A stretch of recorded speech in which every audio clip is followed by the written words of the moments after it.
اور پھر اس فرشتے نے آ کر آپ صلی اللہ علیہ وسلم کو خوشخبری دی 2 نوروں کی، اور ساتھ یہ بات کہی کہ یہ آپ کو دیا گیا، صرف یہ آپ کا خاصہ ہے، یہ آپ سے پہلے کسی نبی کو نہیں دیا گیا۔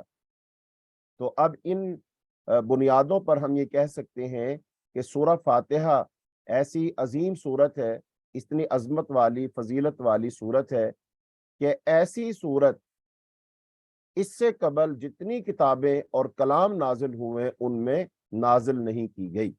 تو گویا کہ یہ قرآن پاک کی خصوصیات میں سے بھی یہ ایک خصوصیت ہے کہ قرآن پاک وہ کتاب ہے جس میں ایسی صورت موجود ہے کہ جو صورت صرف اور صرف قرآن پاک کا خاصہ ہے۔ قرآن پاک کے حصے میں یہ فضیلت آئی ہے کہ اس قرآن میں وہ صورت موجود ہے جو اس سے پہلے اللہ رب العالمین نے نازل نہیں فرمائی ہے۔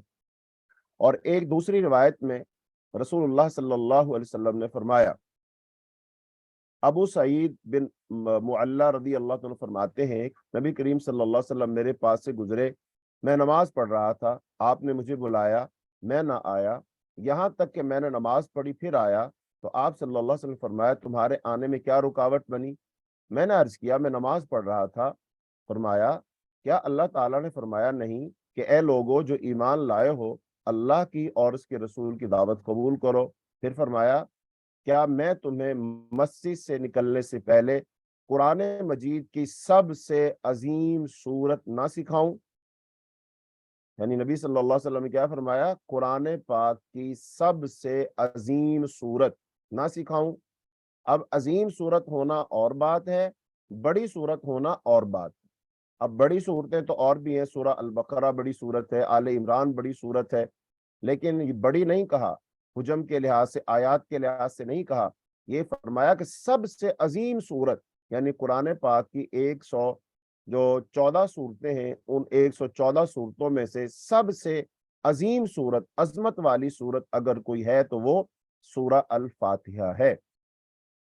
تو ابو سعید فرماتے ہیں کہ پھر نبی کریم صلی اللہ علیہ وسلم مسجد سے نکلنے لگے تو میں نے آپ کو یاد دلایا، یعنی آپ نے کہا تھا کہ میں آپ کو قرآن مجید کی سب سے عظیم صورت سکھلاؤں گا، تو آپ صلی اللہ علیہ وسلم نے فرمایا کہ الحمد للہ رب العالمین ہی سبع مسانی ہے، یعنی وہ 7 آیتیں جو بار بار پڑھی جاتی ہیں، اور یہی القرآن العظیم ہے جو مجھے دیا گیا ہے۔ یعنی آپ صلی اللہ علیہ وسلم نے سورہ فاتحہ کے کئی نام بیان فرما دیے، ایک تو یہ الحمدللہ رب العالمین ہے، نمبر 2 سبع مسانی ہے، نمبر 3 یہی القرآن العظیم ہے جو مجھے دیا گیا ہے۔ یعنی سورہ فاتحہ کو القرآن العظیم کہا گیا۔ اب قرآن العظیم جب کہیں تو اس سے تو سارے کا سارا قرآن ہی مراد ہوتا ہے۔ تو گویا کہ اب یہی بات جو کل بھی بیان ہوئی، آج بھی بیان ہوئی ابتدا میں، کہ قرآن پاک کی یہ صورت مجمل طور پر سارے کا سارا قرآن ہے، یعنی قرآن پاک کے تمام جو بنیادی عقائد ہیں وہ سارے کے سارے اس صورت کے اندر سمو دیے گئے۔ اللہ تعالیٰ کی صفات ہیں، اللہ تعالیٰ کے کمالات ہیں، وہ سارے کے سارے اس کے اندر سمو دیے گئے ہیں۔ تو گویا کہ یہ قرآن پاک کا خلاصہ ہے، اور در حقیقت یہ سارے کا سارا قرآن ہی ہے۔ جب اس کے مفاہیم اور معانی پر مزید ہم غور کریں گے تو یہ بات ہمیں سمجھ آتی چلی جائے گی اور یہ بات ہم پر کھلتی چلی جائے گی۔ ایک اور حدیث میں نبی صلی اللہ علیہ وسلم نے ارشاد فرمائی، سورت کی ایک اور خصوصیت بیان فرمائی۔ حضرت ابو سعید خدری فرماتے ہیں ہم اپنے ایک سفر میں تھے، راستے میں اترے تو ایک لڑکی آئی اور کہنے لگی قبیلے کے سردار کو سانپ نے کاٹ لیا ہے اور ہمارے لوگ غائب ہیں، تو کیا تم میں سے کوئی دم کرنے والا ہے؟ چنانچہ اس کے ساتھ ایک آدمی گیا جس کے متعلق ہم دم کرنے کا گمان نہیں کرتے تھے، یعنی ہم یہ سوچا کرتے تھے کہ اس کو تو کوئی دم وغیرہ نہیں آتا ہے، لیکن وہ گیا اور اس نے دم کیا تو وہ جو سردار تھا جس کو سانپ نے ڈسا تھا وہ تندرست ہو گیا۔ سردار نے اسے 30 بکریاں دینے کو کہا اور ہمیں دودھ پلایا۔ جب وہ واپس آیا تو ہم نے اس سے پوچھا کیا تم اچھی طرح دم کر لیا کرتے تھے؟ اس نے کہا نہیں، یعنی ان کا گمان تو صحیح تھا۔ تو میں نے اب اس نے کہا کہ پھر میں نے کیا دم کیا؟ تو اس نے کہا میں نے صرف ام الکتاب کے ساتھ دم کیا۔ اب ام الکتاب کیا ہے؟ قرآن سورہ فاتحہ۔ تو سورہ فاتحہ کے ساتھ دم کیا۔ ہم نے کہا جب تک ہم رسول اللہ صلی اللہ علیہ وسلم کے پاس نہ پہنچے ہم کچھ نہ کرو، یعنی جو بکریاں وغیرہ ملی ہیں نا، ان کے بارے میں کوئی فیصلہ نہ کرو کہ ان میں سے ہم کھائیں یا ان میں سے ہم نہ کھائیں۔ جب ہم مدینہ میں آئے تو ہم نے نبی کریم صلی اللہ علیہ وسلم سے اس کا ذکر کیا، تو آپ صلی اللہ علیہ وسلم فرمایا اسے کیسے معلوم ہوا کہ یہ دم ہے؟ بکریاں تقسیم کر لو اور میرا حصہ بھی رکھو۔ تو اس سے پتہ چلا یہ صورت کیا ہے، یہ دم کی صورت بھی ہے۔ لہذا اب سانپ نے کاٹا ہو، سانپ کا زہر چڑھ چکا ہو، اور بعض روایات میں تو آتا ہے کہ اس کو زنجیروں سے باندھا گیا تھا، تو اب زنجیروں سے باندھا ہوا شخص، سانپ کا ڈسا ہوا شخص جو پاگل پن کی حد تک کو پہنچ جائے، اور اگر اس پر سورہ فاتحہ کا دم کیا جائے تو اللہ رب العالمین سانپ کے زہر کا اثر زائل کر دیتا ہے، اور اللہ تعالیٰ اس پاگل پن کو ختم کر کے اس کو شفا عطا فرما دیتا ہے۔ تو یہ کس قدر بڑی بات ہے۔ آج ہم بہت ساری بیماریوں میں مبتلا ہیں، بہت سارے امراض میں مبتلا ہیں، بہت سارے دکھ اور تکلیفیں ہیں، لہٰذا ہر وہ شخص جس کو کوئی مرض ہے، کوئی تکلیف ہے، وہ شخص سورہ فاتحہ کو پڑھے اور اپنے اوپر دم کرے، اللہ رب العالمین اس کو شفا عطا فرما دے گا۔ اور دلیل اس بات کی یہ واقعہ ہے جو صحیح بخاری کے اندر موجود ہے۔ صحیح بخاری کی ایک روایت میں ہے کہ ان لوگوں نے ابو سعید اور ان کے ساتھیوں کے مہمان نوازی سے انکار کر دیا تھا۔ جب انہوں نے دم کی درخواست کی تو صحابہ نے یہ کہہ کر کہ تم نے ہماری ضیافت نہیں کی، تو 30 بکریوں کی شرط لگائی کہ اگر 30 بکریاں دو گے پھر ہم دم کر دیں گے، وگرنہ ہم دم نہیں کریں گے۔ ایک اور روایت میں آتا ہے، خارجہ بن سلف کے چچا بیان کرتے ہیں کہ وہ رسول اللہ صلی اللہ علیہ وسلم کے پاس حاضر ہو کر اسلام لے آئے، پھر واپس گئے تو ان کا گزر کچھ لوگوں کے پاس سے ہوا جن کے پاس ایک پاگل آدمی لوہے کی زنجیروں میں بندھا ہوا تھا۔ اس کے گھر والے کہنے لگے تمہارا یہ ساتھی یعنی رسول اللہ صلی اللہ علیہ وسلم خیر لے کر آیا ہے، تو تمہارے پاس کوئی چیز ہے جس سے تم اس کا علاج کرو؟ تو صحابی کہتے ہیں میں نے اسے فاتحۃ الکتاب، فاتحۃ الکتاب نام کون لے رہے؟ صحابی رسول لے رہے، کہ فاتحۃ الکتاب کے ساتھ دم کیا، یعنی سورہ فاتحہ کا دم کیا تو وہ تندرست ہو گیا۔ انہوں نے مجھے 100 بکریاں دیں۔ میں رسول اللہ صلی اللہ علیہ وسلم کے پاس آیا اور آپ کو سارا واقعہ بتایا، تو آپ صلی اللہ علیہ وسلم نے فرمایا تم نے اس کے علاوہ بھی کچھ پڑھا؟ میں نے کہا نہیں۔ آپ نے فرمایا بکریاں لے لو، مجھے اپنی عمر کی قسم جس نے باطل دم کے ساتھ کھایا وہ جانے تم نے تو حق دم کے ساتھ کھایا ہے۔ اس سے یہ پتا چلا کہ سورہ فاتحہ کے ساتھ دم بھی کیا جا سکتا ہے اور پاگل آدمی کو اللہ شفا دے سکتا ہے۔ یہ واقعہ اس بات کا ثبوت ہے۔ اور دوسری بات یہ معلوم ہوئی کہ قرآن پڑھ کر دم کیا جائے تو اس کی اجرت بھی لی جا سکتی ہے، اور قرآن پڑھانے کی اجرت بھی لی جا سکتی ہے۔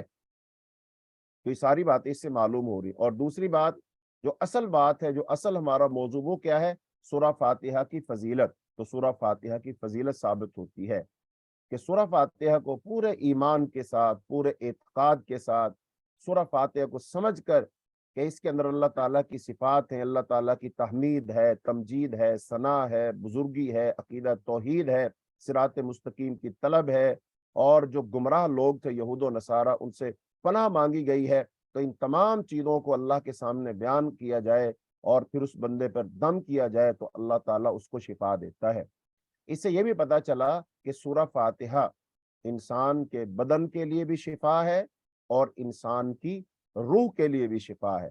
بدن اور روح دونوں کے لیے اس میں شفا موجود ہے۔ جیسا کہ کل کے سبق میں یہ بات ہوئی تھی کہ انسان کے دو حصے، ایک انسان کا جسم ہے اور ایک اس کی روح ہے۔ تو بدن کو بھی کی بھی ضروریات ہیں اور روح کی بھی ضروریات ہیں۔ بدن بھی بیمار ہوتا ہے اور یہ خوراک کی بھی اس کو طلب ہوتی ہے، ایسے روح بھی بیمار ہوتی ہے، تندرست ہوتی ہے اور اس کی بھی غذا ہے۔ اب روح کی غذا قرآن پاک ہے، اللہ کا ذکر ہے، اللہ کی یاد ہے، اور بدن کی غذا یہ خوراک وغیرہ ہے۔ لہٰذا سورہ فاتحہ سے اللہ تعالیٰ بدن کو بھی شفا عطا فرماتا ہے اور انسان کی روح کے روگ بھی اللہ دور کر دیتا ہے۔ ایک اور روایت میں ہے، حضرت ابو ہریرہ رضی اللہ تعالیٰ بیان کرتے ہیں کہ جس نے کوئی نماز پڑھی جس میں ام القرآن نہ پڑھی وہ ناقص ہے۔ یعنی جس شخص نے کوئی نماز پڑھی، فرض نماز پڑھی، نفل نماز پڑھی، سنت پڑھی، فرض کفایہ پڑھی، وہ اکیلے نے پڑھی، وہ جماعت کے ساتھ پڑھی، کوئی بھی نماز پڑھی اور اگر اس نے اس میں سورہ فاتحہ نہ پڑھی تو وہ نماز ناقص ہے۔ 3 دفعہ فرمایا۔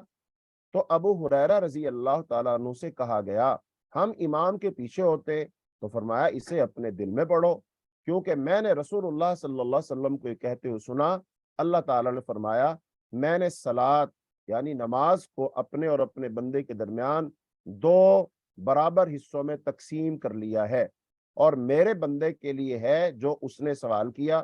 تو جب بندہ الحمدللہ رب العالمین کہتا ہے تو اللہ تعالیٰ فرماتا ہے میرے بندے نے میری حمد کی، اور جب وہ الرحمن الرحیم کہتا ہے تو اللہ تعالیٰ فرماتا ہے میرے بندے نے میری ثنا کی، اور جب وہ مالک یوم الدین کہتا ہے تو اللہ رب العالمین فرماتے ہیں میرے بندے نے میری تمجید یعنی بزرگی بیان کی، اور کبھی فرماتا ہے میرے بندے نے اپنا آپ میرے سپرد کر دیا۔ یعنی جب انسان کہتا ہے مالک یوم الدین، اللہ فرماتا ہے اس بندے نے اپنا آپ میرے سپرد کر دیا، اور جب بندہ کہتا ہے ایاک نعبد و ایاک نستعین تو اللہ تعالیٰ فرماتا ہے یہ میرے اور میرے بندے کے درمیان ہے، اور میرے بندے کے لیے وہی ہے جو اس نے سوال کیا۔ پھر جب وہ شخص سورہ فاتحہ پڑھتے ہو کہتا ہے اہدنا الصراط المستقیم صراط الذین انعمت علیہم غیر المغضوب علیہم ولا الضالین کہتا ہے تو اللہ تعالیٰ فرماتا ہے یہ میرے بندے کے لیے ہے اور میرے بندے کے لیے ہے جو اس نے سوال کیا۔ اس صحیح مسلم کی روایت۔ اب اس حدیث پر غور کرنے سے معلوم ہوا کہ صلاح کیا ہے، وہ سورہ فاتحہ ہے، اور جو بندہ نماز میں سورہ فاتحہ نہ پڑھے اس کی نماز نہیں ہوتی، جیسا کہ اللہ کے رسول صلی اللہ علیہ وسلم نے فرمایا لا صلاۃ لمن لم یقرأ بفاتحۃ الکتاب، جس نے سورہ فاتحہ نماز نہ پڑھی اس کی نماز نہیں ہے۔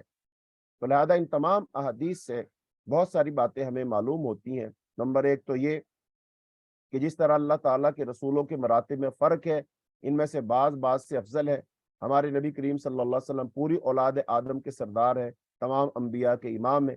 اسی طرح قرآن پاک کی جو مختلف صورتیں ہیں نا، ان کے اندر بھی اللہ پاک نے درجات رکھے ہیں۔ اللہ پاک نے ہر صورت کو کوئی نہ کوئی خصوصیت اور فضیلت عطا فرمائی ہے۔ تو قرآن پاک میں اگرچہ بہت سی صورتیں ہیں اور آیات کے اعتبار سے وہ زیادہ آیتوں والی صورتیں ہیں، مگر سب سے عظمت والی صورت سورہ فاتحہ ہے۔ جیسے قرآن پاک کی آیتوں میں، قرآن پاک کی صورتوں کی آیات میں سے سب سے عظمت والی عظیم آیت آیت الکرسی ہے، ایسی تمام صورتوں میں سب سے عظمت والی صورت سورہ فاتحہ ہے۔ اور اس صورت کا نام فاتحہ اس لیے ہے کہ اس سے کتاب کا آغاز ہوتا ہے، کتاب کا آغاز ہوتا ہے، اور اس سے نماز کا بھی آغاز ہوتا ہے، قرات کا بھی آغاز ہوتا ہے۔ اسی لیے عربی میں کہتے ہیں فاتحۃ کل شیء اولہ، ہر چیز کا فاتحہ اس کے اول کو کہتے ہیں۔ تو لہذا قرآن پاک کا اول کیا ہے؟ سورہ فاتحہ ہے، تو اس سے قرآن پاک کا آغاز ہوتا ہے۔ اور ویسے بھی قرآن پاک کے تمام مضامین کا خلاصہ سورہ فاتحہ ہے، اس لیے سورہ فاتحہ کو ابتدا میں لکھ دیا گیا کہ پہلے اس کو ایک خلاصہ تمہارے ذہن میں آ جائے اور پھر اس کی تفصیل سارے قرآن میں بیان کر دی جائے گی۔ لہذا اب سورہ فاتحہ کے اندر سارے کے سارے مضامین اس کے اندر آ جاتے ہیں، تو اس کی ایک تفصیل ذرا آپ سنیے کہ اس کے نام، سورہ فاتحہ کے نام ام القرآن، ام الکتاب، القرآن العظیم اس لیے ہے کہ اس میں مختصر طور پر قرآن مجید کے تمام بنیادی مضامین آ گئے، باقی قرآن ان کی تفصیل ہے۔ چنانچہ ابتدائی آیات میں اللہ تعالیٰ کی تمام صفات کمال، اس کی حمد، ثنا اور تمجید آ گئی ہیں، جیسا کہ حضرت ابو ہریرہ رضی اللہ عنہ کی حدیث میں گزرا ہے۔ اور پھر یوم الدین میں آخرت، ثواب و عذاب اور وعدے اور وعید کا ذکر ہے۔ ایاک نعبد میں بندوں کو ایک اللہ سے مانگنے، اسی کے سامنے عاجزی کرنے، اپنی تمام عبادات زبانی ہو یا بدنی یا مالی، اسی اللہ کے لیے خاص کرنے اور اس اللہ تعالیٰ کو ہر شریک سے پاک کرنے کی تعلیم ہے۔ اسے توحید الوہیت کہتے ہیں، تمام پیغمبر اسی کی دعوت دیتے ہیں۔ اب یہ ایاک نعبد، ویسے تو یہ 2 لفظ ہے، ایاک ایک لفظ اور نعبد دوسرا لفظ، لیکن ان دو لفظوں کی کیا وسعت ہے، کیا گہرائی ہے، ان کے اندر کیا خزانے چھپے، کیا اسرار و معارف ان کے اندر موجود ہیں، تو تمام عبادات زبانی ہو یا بدنی یا مالی، وہ سب کی سب اللہ کے لیے خاص ہے، اور اللہ تعالیٰ ہر قسم کے شریک سے پاک ہے۔ یہ تمام مفاہیم اور تمام معانی اور یہ تمام عقائد ان دو لفظوں کے اندر آگے۔ اور وَإِيَّاكَ نَسْتَعِينُ میں ایاک نستعین جب بندہ کہتا ہے تو اس میں بندہ اپنے آپ کو مکمل طور پر اللہ کے حوالے کرنے، اسی پر توکل کرنے اور عبادت اور دوسرے تمام معاملات میں اسی سے مدد مانگنے کی اس کے اندر تعلیم ہے۔ انسان اس بات کا اظہار کرتا ہے کہ اللہ میں تجھی پر توکل کرتا ہوں، تیری عبادت کرتا ہوں، اور تمام معاملات میں اے اللہ میں تجھ سے مدد مانگتا ہوں، کہ اگر اس کی مدد نہ ہو تو کچھ بھی نہیں ہو سکتا۔ اسے استعانت کہتے ہیں۔ اور الصراط المستقیم میں شریعت کے تمام احکام، پورا اسلام اور پورا قرآن شامل ہے۔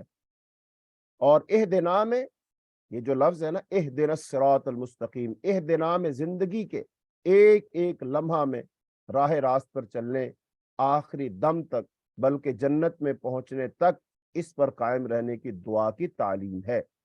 انعمت علیہم میں انبیاء، صدیقین، شہداء اور صالحین کی تاریخ اور ان کے واقعات کی طرف اشارہ ہے، اور ان جیسے اعمال صالحہ اختیار کرنے کی ترغیب ہے تاکہ ان کے ساتھ جنت میں جا سکیں۔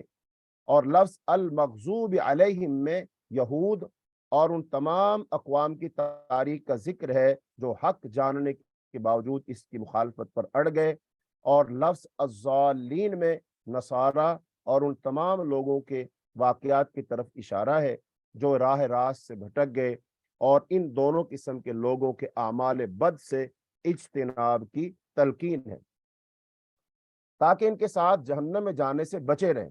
ان 7 آیات میں قرآن مجید کے مزید مضامین کا ذکر ہر آیت میں وہ آ گیا ہے۔ اور اس سورت کا نام صلاۃ اس لیے ہے کہ اللہ تعالیٰ نے فرمایا میں نے صلاۃ کو اپنے اور اپنے بندے کے درمیان 2 برابر حصوں میں تقسیم کر لیا ہے، تو لہذا اس کو صلاۃ کہا گیا۔ تو معلوم ہوا جو صلاۃ یعنی جو نماز اس صلاۃ یعنی سورہ فاتحہ کے بغیر ہو وہ صلاۃ نماز ہی نہیں، جیسا کہ حضرت عبادہ بن صامت رضی اللہ تعالیٰ عنہ نے رسول اللہ صلی اللہ علیہ وسلم سے نقل فرمایا کہ لا صلاۃ لمن لم یقرأ بفاتحۃ الکتاب، اس شخص کی کوئی نماز نہیں جو سورہ فاتحہ نہ پڑھے۔ اب بعض لوگوں نے کہا ہے کہ پورے قرآن کے اسرار و معارف سورہ فاتحہ میں، اور فاتحہ کے اسرار بسم اللہ کی با میں، اور بسم اللہ کے اسرار اس کی با میں، اور با کے اسرار اس کے نقطے میں آگے، مگر سورہ فاتحہ میں پورے قرآن کے مضامین آ جانے کا یہ مطلب درست نہیں۔ یہ لوگ دراصل اب ایک با پہ اٹک جائیں گے، ایک با کے اندر ہی سارا کچھ ہے، لہذا یہ بات درست نہیں ہے۔ یہ لوگ خود بھی گمراہ ہیں، دوسروں کو بھی گمراہ کرتے ہیں، اور در حقیقت یہ قرآن پاک سے اعراض کرنے، قرآن پاک کو نہ پڑھنے کا یہ ایک ہیلا اور بہانہ ہے۔ جب اللہ تعالیٰ نے پورا قرآن دیا ہے تو ہم پورا قرآن پڑھیں، لیکن صرف با کے اوپر بیٹھ جانا اور با کے اندر ہی غوطے لگاتے رہنا اور با کے اسرار و رموز کو ڈھونڈنا اور باقی سارے کے سارے قرآن کو چھوڑ دینا، نہیں بھائی، سورہ فاتحہ کے اندر اجمال ہے اور باقی قرآن اس کی تفصیل ہے، تو تفصیل سے پڑھیں گے تو پتہ چلے گا کیا حلال ہے، کیا حرام ہے، کیا جائز ہے، کیا ناجائز ہے، اللہ نے کس کا حکم دیا، کس سے منع کیا ہے، ہم عبادات کیسے کریں، حج کیسے کریں، نماز کیسے پڑھیں، روزہ کیسے دیں، اور معاملات کو کیسے اپنائیں، یہ ساری کی ساری تعلیمات تو قرآن پاک میں، یہ صرف با کے اندر تو نہیں ہے، اس لیے پورے قرآن کو ہی پڑھنا چاہیے۔ اب ایک اہم ترین بات یہ ہے کہ جو بات بار بار بیان ہو رہی ہے کہ سورہ فاتحہ اجمال ہے، مختصر ہے، اور سارا قرآن اس کی تفصیل ہے، اس کی توضیح اور تشریح ہے۔ تو قرآن پاک میں تو 114 صورتیں، تو اب ان 114 صورتوں میں سے ایک صورت ہے سورہ فاتحہ، تو اس کے علاوہ ہو گئی 113 صورتیں۔ اب غور کرنے کی بات یہ ہے کہ جب یہ اجمال ہے، سورہ فاتحہ اجمال ہے، تو باقی 113 صورتیں ہیں، تو ان 113 صورتوں میں اور اس صورت کے درمیان تعلق کیا ہے، ربط کیا ہے، تو اس بات کو بھی سمجھنا چاہیے کہ سورہ فاتحہ کا دوسری صورتوں سے تعلق۔ پہلی بات یہ ہے کائنات کی تمام چیزوں کی تخلیق